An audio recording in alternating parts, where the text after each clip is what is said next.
Hey, how you doing? This is John, and welcome to John's Long Box. Today we're looking at the board game Defenders of the Realm. Look at that wonderful Larry Elmore. So Larry Elmore designed the world, and Richard Launius, one of my favorite board game designers, designed the game. So look at this crazy nonsense of a board, just insanity. If you ever played Pandemic, the engine is based on Pandemic. So what do we have here? We have Monarch City. This is the center of the board, and then we are these characters. Like my friend Lisa was Tanya Cloudseeker, and Bex was Healer, and Adam appropriately was Chaos Wizard, and I was the Centaur. So you run around the board and you try to kill these minions. There's four colors of minions. There's black, which are undead. There's blue, which are dragonkin. There's red, which are demons. And there's green, which are orcs. And they pop up all over the board, and they're moving on a path to Monarch City. So, and there's four leaders. So there's Sapphire, who's the leader of the dragons. The rest of them are defeated, but there's Gorguts, who's the leader of the orcs. Okay. Crow Katol or whatever is like the Lich King, who's the leader of the undead. And then we got Gorguts over here, the leader of the orcs. Look at that. And then we have this demon guy whose name I can't remember. And you flip over, you see that deck of cards? After every player goes, you flip over a card, just like Pandemic. And then on your turn, you get two hero cards.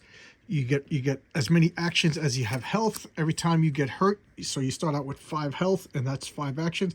Every time, so these are your actions. Every time you use an action, you move them, and every time you get hurt, you flip them over. And then if you flip over all of them, you're dead, and you got to make a new character. You lose all your hero cards, and you got to start all over again. You lose all your quests. And it's real intuitive. It's a lot of fun. I mean, look at this. You got these magic archways where you can teleport the demons. And you see those gems over there? Those are like... it's cheesy. They should have made like little crater tokens. But if you get a gem on the... on your... If 4 or more minions, they destroy the land and nothing could grow there. So if you have 12 gems on the board... There's only 12 gems in the board. If you need a 13th gem, you lose. If you need one more red minion or any color minion and there's no more minions in the bag and you need one, you lose. And if any of the 4 generals make it to Monarch City, you lose. The only way to win is to kill all 4 generals. You don't have to clean off all the minions. You have to kill all the generals. And how do you kill the generals? Well, you gather cards. And you see these cards have dice?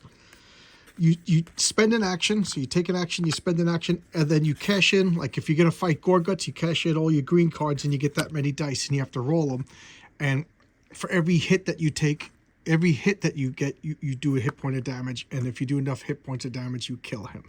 So you don't want you have a 10 card limit. So you got to start like organizing your cards, because after a while, you're like, oh man, I got to get rid of some cards. So like, okay, let's concentrate on green. And then you all team up. And if there's 2 players in the same spot, when one person plays, you cash in all the cards, you get that many dice, you roll the dice, and you fight Gorguts. You beat him. Then goblins become like easier to, goblins, orcs, same things. They become easier to kill. And then you do that. So goblins, you kill them on a 3. These demons, you kill them on a 4. And I think these guys, you kill them on a 5. And these also you kill on a 4.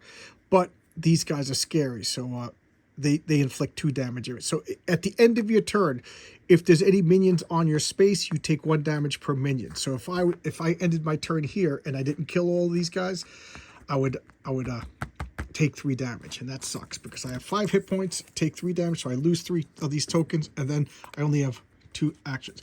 So I could spend 1 action to heal if I'm on an empty space. I heal, and then I get 2 actions, but they come back spent. So there you go. That's really much the whole game. It's a lot of fun, and there's a million expansions. You could add more generals, more dragons. I just, it's just a blast. It's just a blast. Oh, here we got Gorgut's card right over here. So he has 6 hit points. And you got, so you want to roll like 11 dice because most of them are going to be misses, right? You need a 3 or better to hit. Well, And then he has special powers. And then when you kill him, you read his story and you become the Orc Slayer. You automatically kill orcs. If you spend an action, you kill all the orcs in your area because they're terrified of you. So there you go. That's Defenders of the Realm. A great, great, great fun game. All right, I'll see you tomorrow with another video. Bye-bye.